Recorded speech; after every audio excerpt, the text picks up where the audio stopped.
We're going to learn Perek Aleph Mishnah Tes. This Mishnah has three parts. The first part of the Mishnah is that if a person is building the walls of his Sukkah, and he begins to build it milmayla lamata, which means he begins to build it at the top, next to the area where he's going to place his schach, and he builds it downwards, says the Tanna Kama that if there is a gap of 3 tfachim of 9 inches or more from the bottom of the wall till the floor, which means that a young goat is able to pass underneath this wall, then this wall is pasul, and you cannot count this wall as being part of your sukkah.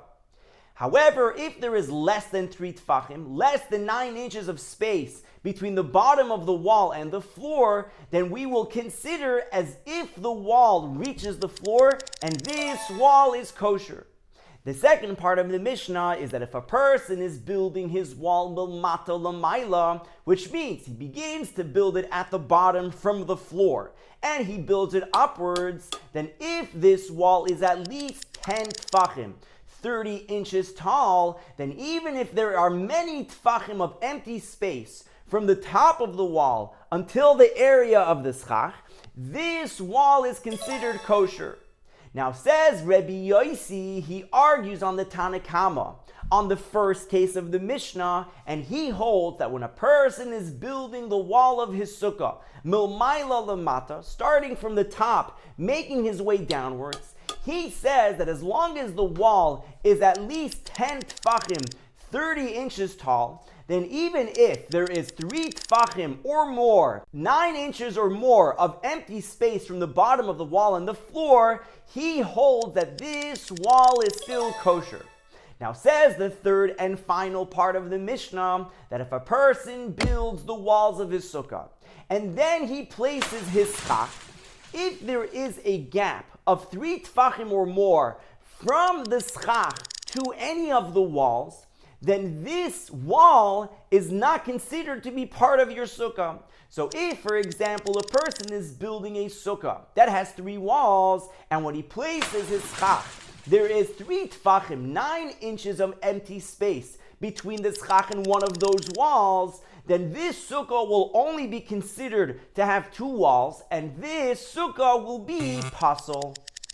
We are now going to read the Mishnah inside. Says the first part of the Mishnah that Hamishal shall, if someone lowers the fanais walls milmayla lamata, from above, starting from the top to below, says the Tanna Kama that if gavoya, it is higher, if the bottom of the wall is higher min haaretz than the ground, shloisha tfachim, 3 tfachim, 9 inches or more, then pisula, this wall is pasul, because a goat can easily go under this wall. Says the second part of the Mishnah that milmata lamayla, if he builds the walls from below, starting from the ground to above, that if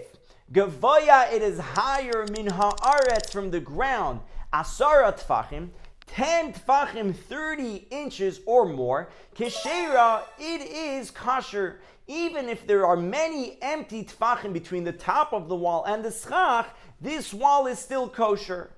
Rabbi Yosi Omer, Rabbi Yosi argues with the Tanna Kama on the first part of the Mishnah and says, Kishem, the same way shel mulmata lamayla, that from below to above, asara tfachim, the wall needs to be 10 tfachim, and if it has that height, then this wall is kosher, even though there are many tfachim of empty space above it. Kach, so too, milmayla lamata, when someone is building his sukkah, his walls from above to below, then asara tfachim, if this wall has 10 tfachim of height, and even though it has more than 3 tfachim of empty space beneath it, the wall is still considered to be kosher. Says the third part of the Mishnah that hirchik, if he distant as hasikuch, the schach of his sukkah, min hadfanis, from the walls,